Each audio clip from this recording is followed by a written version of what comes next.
Pendant que les Africains sont là à dénigrer leur pays, à fuir leur continent en prenant la mer et à laisser leur vie en mer pour un Eldorado qui n'existe plus, d'autres personnes telles que les Américains, les Chinois ou encore les Russes sont prêts à laisser leur vie à leur tour pour pouvoir conquérir l'Afrique. Dans ce contexte, Kamala Harris, vice-présidente des États-Unis en fonction depuis 2021, vient de clôturer dimanche un voyage d'une semaine où elle était attendue au Ghana, en Tanzanie et en Zambie. Le but de cette visite était de renforcer les partenariats entre l'Afrique et l'Amérique. Mais Kamala Harris n'est pas la première officielle américaine à visiter l'Afrique cette année. Avant elle, il y a eu Janet Yellen, secrétaire du Trésor des États-Unis, qui a effectué en janvier 2023 une tournée au Sénégal, en Zambie et en Afrique du Sud.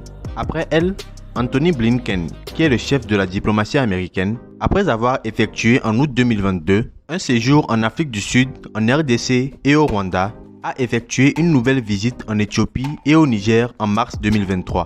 Et nous qui pensions avoir déjà tout vu, Jill Biden, première dame des États-Unis, a effectué un voyage au Kenya et en Namibie en février 2023. En tout, 4 officiels haut placés des États-Unis d'Amérique ont visité l'Afrique en 4 mois successifs avant même qu'on ait passé les 6 premiers mois de l'année. Le but de toutes ces visites en Afrique, selon ce qu'ils ont prétexté, est de renforcer les partenariats entre le continent africain et les États-Unis d'Amérique. Mais pourquoi maintenant ? Pourquoi est-ce aujourd'hui que les États-Unis se décident de se rendre en Afrique pour soi-disant renforcer les partenariats? Est-ce par amour? Est-ce par intérêt? Et surtout, qui est-ce qui gagne dans cette affaire? Mais avant de trouver des réponses à ces questions, revenons un peu dans l'histoire. Nous savons tous qu'après la conférence de Berlin, qui avait pour but de partager l'Afrique comme un gâteau au chocolat, l'Occident était devenu propriétaire de l'Afrique. Mais après la période des indépendances, les pays colonisateurs ont donné leur liberté aux pays colonisés, sauf un pays qui n'est plus à présenter et que nous connaissons tous, j'ai nommé la France. Mais en réalité, l'Europe n'a pas totalement donné leur liberté aux pays colonisés.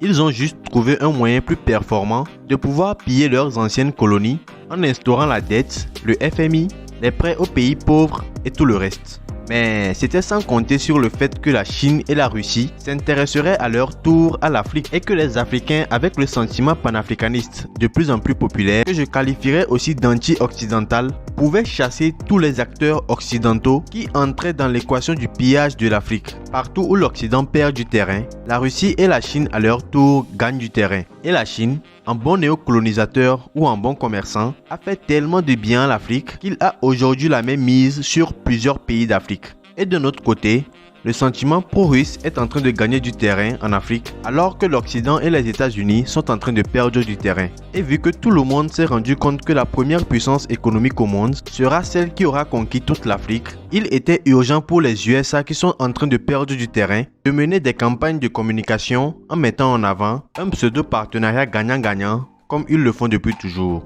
Et donc, il est impératif et même vital pour les États-Unis d'Amérique de reconquérir l'Afrique et de renouer des partenariats gagnants pour eux mais perdants pour l'Afrique pour ne pas un jour se retrouver en dernière position de l'économie mondiale derrière la Chine et la Russie. Et donc, il est possible que nous voyons chaque mois des officiels américains défiler sur le territoire africain pour mettre en avant leur fameux renforcement de partenariat entre les États-Unis et le continent africain. Alors, une question se pose. Selon vous, qu'est-ce que l'Afrique peut y gagner? Et est-ce que l'Afrique pourrait sortir gagnante de cette affaire? Oui? Non? Vos réponses en commentaire.